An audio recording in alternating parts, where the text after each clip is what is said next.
डाकिया डाक लाया, डाकिया डाक लाया.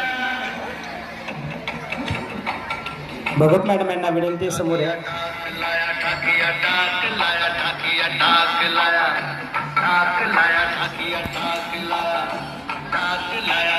खुशी का पैगाम कहीं कहीं दर्द ना लाया. डाकिया डाक लाया, डाक लाया, डाकिया डाक लाया, डाकिया डाक लाया.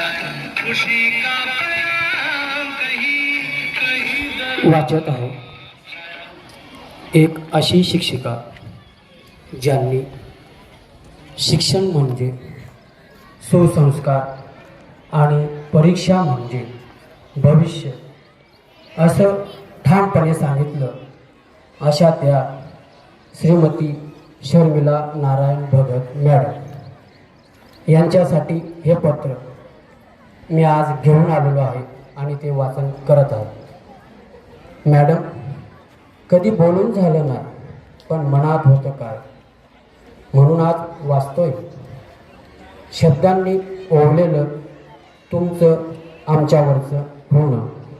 मॅडम, तुम्ही फक्त शिकवलं नाही, सजवलं, घडवलं, उभं केलं. स्पर्धा परीक्षांचं यशाचं साम्राज्य.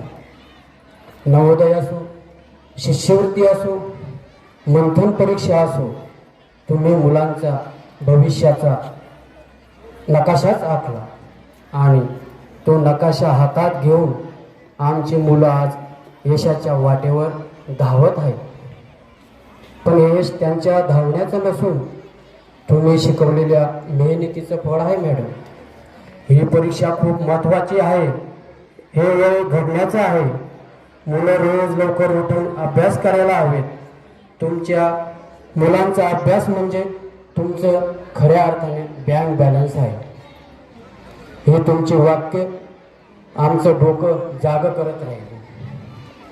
काही वेळा मुलांपेक्षा जास्त तुम्ही आम्हाला जागं केलं.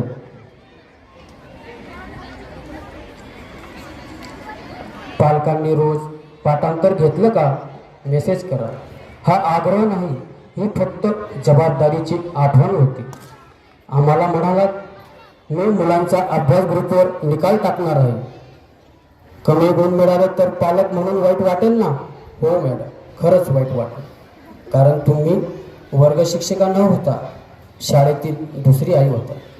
तुम्ही गणित घेतलं, बुद्धिमत्ता शिकवलं, व्याकरण शिकवलं, पण त्या शब्दांमागे शिकवलं कृती, जबाबदारी आणि सचोटी.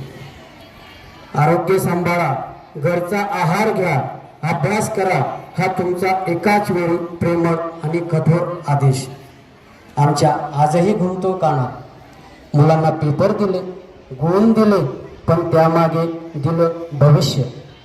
आज आमची मुलं नवोदयमध्ये गेली, शिष्यवृत्तीत मेरिटमध्ये आली, मंथनमध्ये राज्यात नावलौकिक मिळवलं. हे आम्हा पालकांचं स्वप्न होतं, पण त्याची पूर्णत्वाची जबाबदारी तुम्ही घेतली.